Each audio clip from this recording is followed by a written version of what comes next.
Well, hello everybody. Today, it gives me great pleasure to talk to you about calcium, because we all know that calcium seems to be what's plugging up the arteries. So I have an interest in calcium and with it, vitamin K2. This is a very important chapter in our understanding of what's causing blockages in the arteries of the body. So let's just dive right into it. So, as a fellow, I noticed that heart disease, blockages in the arteries, seems to go along with diabetes, right? High blood pressure, degenerative joint disease. These patients have arthritis.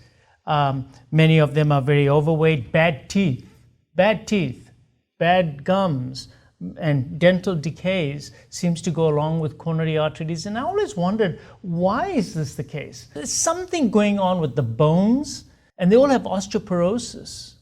So why do coronary patients go along with osteoporosis?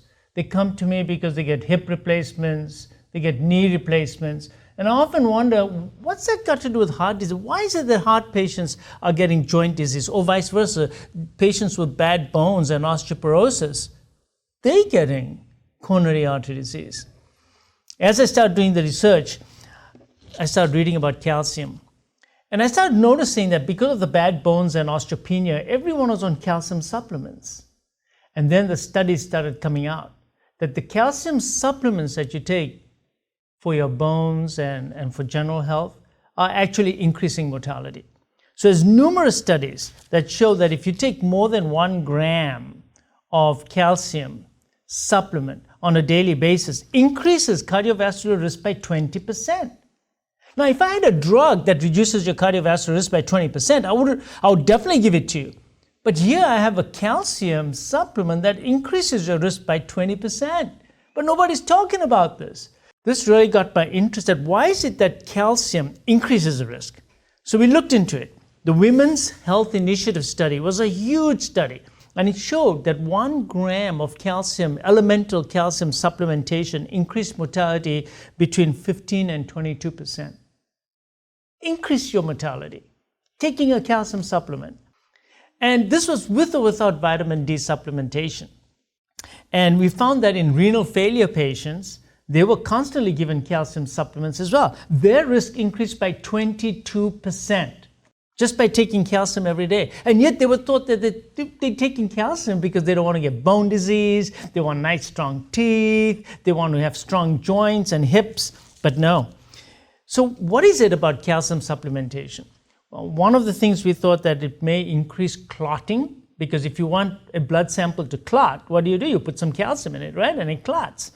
Another thing that it can do is cause high blood pressure. So we know the higher the calcium levels, it can cause high blood pressure. But these patients were not having high blood pressure, even though they were taking the calcium supplements. So we were not sure why calcium supplements do this. So now my recommendation to everyone is do not take calcium supplements unless there's a good reason to do so. Speak to your physician about it, but just don't take calcium, because calcium supplements are available over the counter.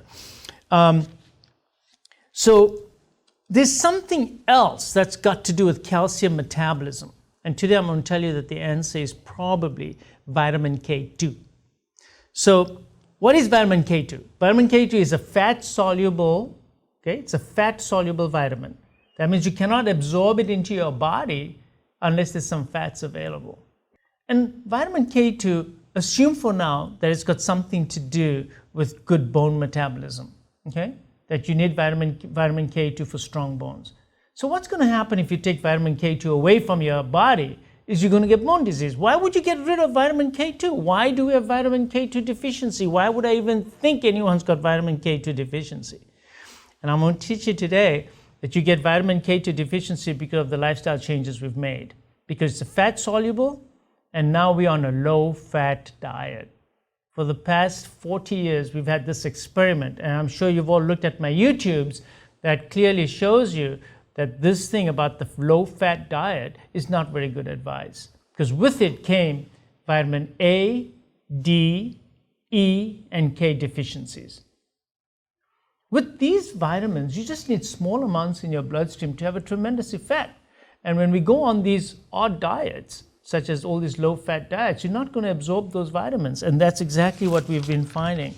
So let me tell you a little bit more about vitamin K and how this all fits in together. So in your bone, for example, you have two types of cells, the osteoclast and your osteoblasts. The osteoblasts, they build up bone. That means they take calcium from the bloodstream, push it into the bone. So you get nice, strong bones. Osteoclasts, they destroy the bone. Okay? So they destroy the bone, they demineralize the bone. They take the calcium out.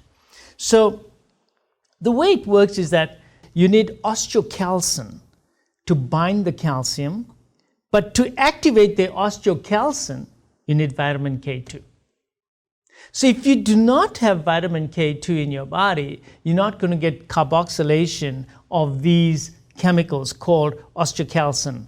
And this in the tissues, the counterpart of that is called matrix GLA protein. So this protein has to be activated by two things, vitamin D and vitamin K2. Now in the tissues, this chemical does a different thing. It takes calcium, binds to it, and moves it into the bloodstream, out of the tissues. So in the bone, it causes deposition of calcium, but in the tissues, it pulls calcium out of the tissues, takes it into the bloodstream so that it can then head on off to the bones. So these matrix GLA proteins, what are they doing in the tissues and where are they being produced? They're produced by the smooth muscle cells of the blood vessels. So the blood vessels, they have smooth muscle cells. That's where they can vasodilate and vasoconstrict. They make this protein. This protein has to be activated by vitamin K2. When it's activated, it'll bind calcium and move it out of the blood vessel. When vitamin K2 is not there, there's nothing to take the calcium out of the blood vessel. When the vitamin K2 is not there for the bone will not be able to mineralize because that particular protein in the bone binds to hydroxyapatite and then the calcium gets trapped in the bone. So you would expect that vitamin K2 deficiency is going to cause calcification in the tissues, the blood vessels, and causes demineralization of bones. So it causes osteopenia, and that's exactly what we've been seeing. You get more degenerative joint disease, more osteopenia, and more calcification where you shouldn't find calcification. Blood vessels should not be becoming ossified. So what's happening is that the total body calcium is actually pretty good, but it's all in the wrong places. And calcium supplementation doesn't help because calcium supplement, they just don't end up going to the bone. You need chemicals, you need hormones, you need enzymes and cofactors to put it in the bones. So vitamin K2 deficiency, this seems to be a very strong link. And there's two types of vitamin K, vitamin K1 and K2. So K1 has to do with coagulation. That's why we missed this for a long time, because we thought vitamin K is vitamin K. Actually, did you know that there's 10 types of vitamin K? There's 1 all the way to 10, but the important ones are vitamin K1 and vitamin K2. So K1 has to do with coagulation. And if you want to antagonize that, you take Coumadin. So it's a blood thinner. How does it work? It antagonizes vitamin K1. What about K2? Well, if you take Coumadin, you antagonize K2 also. So does that mean that when you're giving Coumadin or blood thinner long-term to a patient, is that patient going to have vitamin K2 deficiency also because you're antagonizing it? And the answer is yes. And I've known personally for 30 years that patients who are on Coumadin, they get calcification of the arteries. They get calcification of the aorta, they get calcification of the valve, they get calcification of the coronary artery. So we knew that years ago, but it took us 30 years to piece all this puzzle together. And now we know that Coumadin patients have a problem because they have not only low vitamin K1, which you want because you don't want their blood to clot, but you also have vitamin K2 deficiency. So where does K1 come from?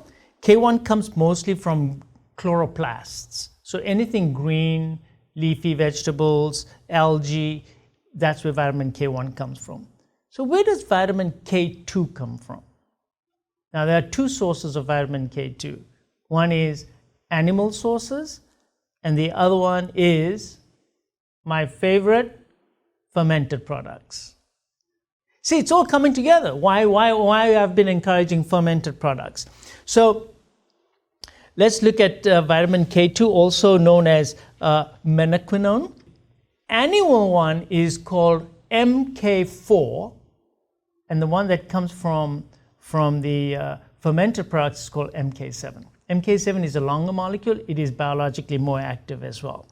It is found in some meats, some eggs, dairy, and fermented products. So vitamin K2, why would vitamin K2 deficiency happen if people are eating lots of meat, eggs, chicken?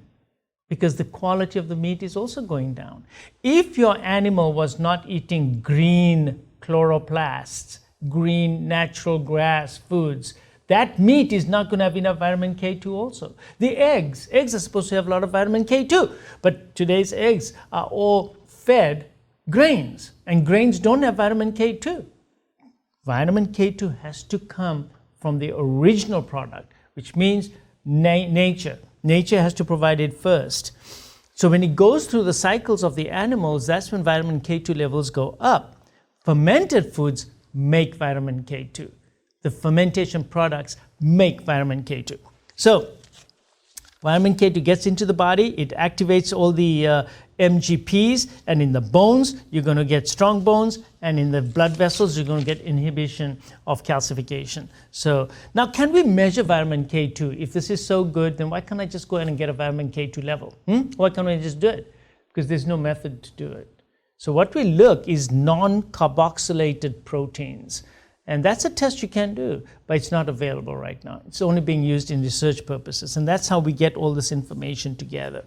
There was a huge study done, and you can see the references, I'll show them to you, that we correlated the non-carboxylated proteins, which tells you that you got vitamin K2 deficiency, and correlated to the amount of calcification in the arteries, and there's a direct correlation.